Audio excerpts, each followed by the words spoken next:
P2 is going to catch you coming through out of 16. P2 right. Second one going through. Clear.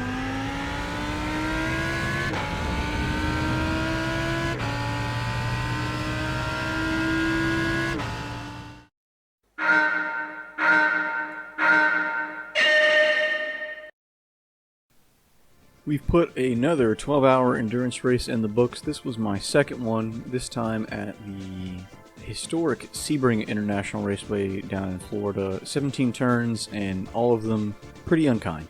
Once again, I was teamed up with Crusher Maldonado as well as the Piltdown Man this time. This was his first Enduro, and he did really well. We'll get more into the details after that. Links to their Twitches are in the description below. After a little debate, we decided to go with the Huracan for our car. This being my first Enduro in multi-class racing, I think I'm going to try to avoid being in the slowest class in the future.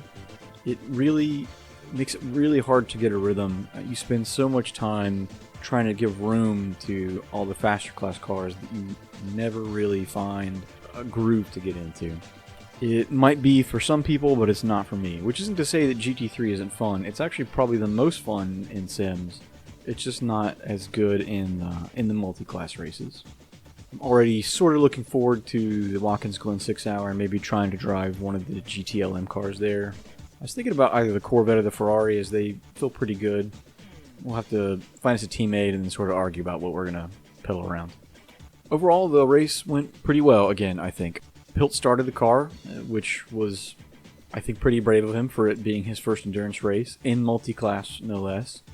And did 2 hours of really smooth driving that kept us exactly where we sort of wanted to be in the standings going forward. We didn't really plan to contend for a win, but we wanted a nice, competent finish without a whole lot of damage, which we mostly avoided until I got in the car. I didn't remember to save the footage of it, although it's not really exciting.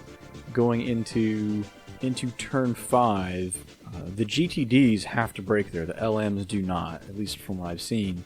911 that was following us was way too close, so when I got on the brakes, they went straight into the back end of the Lambo, slid off into tire barrier, and cost us about 10 minutes of repairs.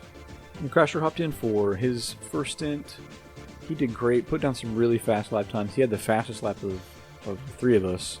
That being said, all three of us were not too far off on our lap times. I think all three had personal bests in the 204s, and we managed to find a car and a setup that worked good enough for all three drivers, which I think is an important thing to keep in mind if you're thinking about doing endurance racing.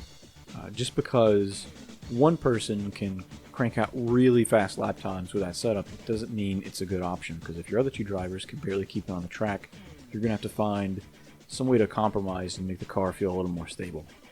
Pilt had his second stint, did even better this time, set a really quick, I think it was a 204.3, which is pretty fast, especially since at that point we had the damage.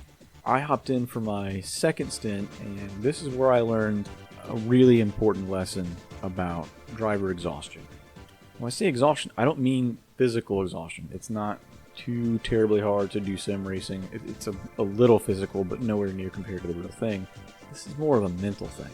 So I hopped in the car, did an hour, everything went okay, came in for the pits, refueled, went out for the second batch, and maybe 20 minutes in, going into tower, I just sort of lost my focus when I was heading towards my braking point, did not brake correctly, and again, straight to a tire barrier, another 10 minutes. So all told, 20 minutes was about 10 laps, which would have gotten us a whole 4 positions higher at P6. We finished P10, which is still really good, especially for a brand new driver and a fairly rookie driver in a car that is not always easy to tame.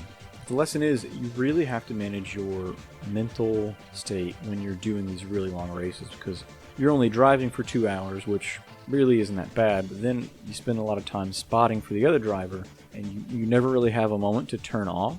And in our case, that costs me and the rest of the team an extra 10 minutes in the pits. Definitely the next time we do this, which will be in April at the 24 Hours of the Nürburgring, got to do a better job of managing who's doing spotter duties, driving duties, and just making sure everyone's workloads are a little more evenly spread out. Because that track in the TCR, managing nothing but faster traffic for 24 hours is going to be incredibly difficult. Outside of the 2 times that I sort of bungled the car, we had a pretty good race. There weren't too many wrecks. Certainly not as many as a lot of the other cars we're dealing with. And everyone's lap times were really good and consistent. And if we hadn't had those 2 accidents, we could have had P6, maybe even P5. If you think that our lap times would have been a little quicker if we hadn't had the damage that we did. But it was a good experience. Overall, a good result. Really glad I did it. Really enjoying the endurance races as taxing as they are. And man, I'm really looking forward to N24 now. It's coming up here in about a month, and it is going to be definitely the toughest race, but I think also like the coolest race that you can do in sim racing. Stay tuned for some more GT racing coming up throughout this week, and until then, see you on the track.